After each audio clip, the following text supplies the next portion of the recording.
ইরানের এত বড় ব্যালিস্টিক মিসাইল অ্যাটাক ফেল হওয়ার পর সবচেয়ে বেশি আতঙ্কে রয়েছে আমাদের পরম মিত্র প্রতিবেশী পাকিস্তানের লোকজন। যে এই সুযোগে ভারত পাকিস্তানের ওপর হামলা করলে পাকিস্তানের পক্ষে ভারতকে ঠেকানো এক কথায় অসম্ভব হবে।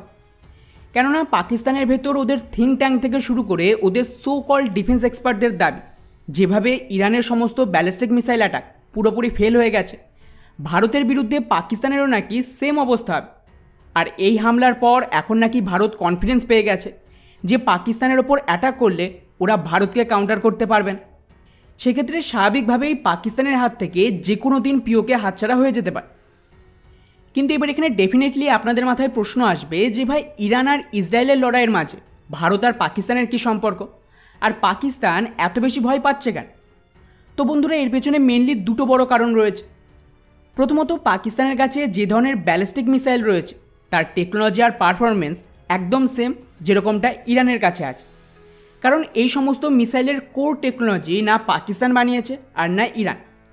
বেসিক্যালি কী হয়, চীনের তরফ থেকে সোভিয়েত ইউনিয়নের সমস্ত পুরনো মিসাইল টেকনোলজিকে কপি করে নিজেদের ব্যালিস্টিক মিসাইলকে তৈরি করে, আর তারপর ওই চাইনিজ মিসাইল টেকনোলজি ওরা নর্থ কোরিয়া, পাকিস্তান আর ইরানের মতন দেশে বিক্রি করে। আর এই সমস্ত টেকনোলজিকেই কোনো রকমে আপগ্রেড করে পাকিস্তান, নর্থ কোরিয়া, ইরান তিনটে দেশেই নিজেদের ব্যালিস্টিক মিসাইল প্রোগ্রাম তৈরি করেছে। পাকিস্তানের জন্য সবচেয়ে বড় ভয় হলো ওরা না কেবল চায়না বরং নর্থ কোরিয়া এবং ইরান থেকেও তাদের ব্যালিস্টিক মিসাইলের টেকনোলজি নিয়েছে নিউক্লিয়ার টেকনোলজির বদলে। অর্থাৎ ওভারঅল পাকিস্তানের কাছে সেম মিসাইল টেকনোলজি রয়েছে যা ইরানের কাছে আছে। এবারে ইরানের তরফ থেকে দুদিন আগেই ইসরায়েলকে হামলার দরুন তাদের 300-রও অধিক মিসাইল আর ড্রোনকে ফায়ার করেছে।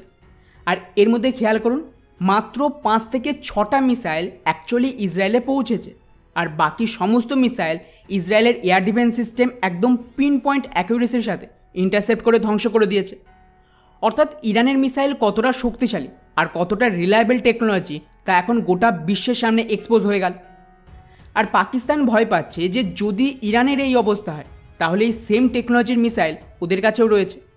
ফলে কাল যদি ভারতের সাথে বিবাদ হয়, স্পেশালি ভারত সরকার এখন তো কন্টিনিউয়াসলি পুশ করছে যে আমরা পিওকে ফেরত নেব, আর এমন পরিস্থিতিতে যদি ভারত কোনো ধরনের অপারেশনকে লঞ্চ করে পিওকে ফেরত নেওয়ার চেষ্টা করে, তাহলে একে ঠেকানোর জন্য পাকিস্তানের একমাত্র ভরসা হলো ওদের এই সমস্ত ব্যালিস্টিক মিসাইল, যার দমে কিন্তু পাকিস্তান আবার তাদের যে নিউক্লিয়ার অ্যাটাক সেটাও করবে। আর আমাদের গত ভিডিওতে তো আমি ডিটেলসে অলরেডি বলেছি যে কিভাবে ভারত ইসরায়েলের থেকেও বেশি শক্তিশালী 6টা লেয়ারের এয়ার ডিফেন্স কভার তৈরি করেছে, যাকে ভেদ করে ভারতে অ্যাটাক করা এক কথায় অসম্ভব ব্যাপার। আর এখানেই শেষ নয়, এই স্ক্রিনশটটা দেখো যা টুইটারে এই মুহূর্তে ব্যাপক ভাইরাল হচ্ছে। পাকিস্তানের যে ডিফেন্স কমিউনিটি রয়েছে তাদের কমেন্টগুলো পড়ুন।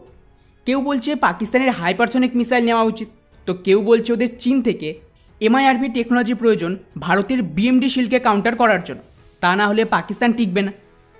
আর মজার ব্যাপার, আমাদের এই যে BMD শিল্ড সেটা সবচেয়ে বেশি শক্তিশালী। এর যে রাডার সিস্টেম সেটা কিন্তু ইসরায়েলি রাডার, যা কতটা ক্যাপাবল সেটা তো প্রমাণ হয়ে গেছে এই ইরানের অ্যাটাকের দরুন। আর ভারতের BMD শিল্ড 200 থেকে 5000 কিলোমিটারের রেঞ্জ দেয়, যার মধ্যে AD মিসাইল 40 কিলোমিটার উচ্চতায় ব্যালিস্টিক মিসাইলকে একদম শেষ ধাপে 200 কিলোমিটার দূরে ধ্বংস করবে। কিন্তু আমাদের যে পৃথিবী ডিফেন্স ভেহিকেল রয়েছে সেটা আবার 5000 কিলোমিটার দূরে 80 কিলোমিটার উঁচুতে যে ব্যালিস্টিক মিসাইল তাকেও শুটডাউন করতে পারে, যা অ্যাকচুয়ালি মিসাইলকে অ্যাটমসফিয়ারের বাইরে গিয়ে মেরে আসবে। ফলে পাকিস্তানের পক্ষে আমাদের এই BMD শিল্ডকে পেরিয়ে ভারতের মিসাইল হামলা এক কথায় অসম্ভব ব্যাপার। তার ওপর শুধু তো BMD শিল্ড নয়, S-400 থেকে শুরু করে একাধিক লেয়ারের আরও আলাদা আলাদা এয়ার ডিফেন্স রয়েছে। তার উপর যদি পাকিস্তান অ্যাটাক করে তাহলে ভারতও কিন্তু কাউন্টার মিসাইল লঞ্চ করবে, আর তাকে ঠেকানোর জন্যও পাকিস্তানের কাছে কোনো রকমের অ্যান্টি ব্যালিস্টিক মিসাইল প্রোগ্রাম বা এয়ার ডিফেন্স নেই। শুধুমাত্র কয়েকটা চাইনিজ মিডিয়াম রেঞ্জের এয়ার ডিফেন্স রয়েছে, আর তাই পাকিস্তান এখন সবচেয়ে বেশি ভয় পাচ্ছে ইরানের এই ব্যর্থতা দেখে। ওদিকে দ্বিতীয়ত, আপনাদের হয়তো মনে আছে গত বেশ কয়েকদিন ধরে আমরা একাধিক ভিডিওতে বলেছি যে ভারতের আর্মি চিফ থেকে শুরু করে রক্ষামন্ত্রী সকলেই মোটামুটি ইঙ্গিত দিয়েছে যে নেক্সট টার্গেট আমাদের পিওকে, আর তার জন্য অলরেডি গোটা LOC জুড়ে বাংকার রেডি, ওয়ার এক্সারসাইজ চলছে। ফলে ইরানের পর নেক্সট টার্গেটই হবে পাকিস্তান।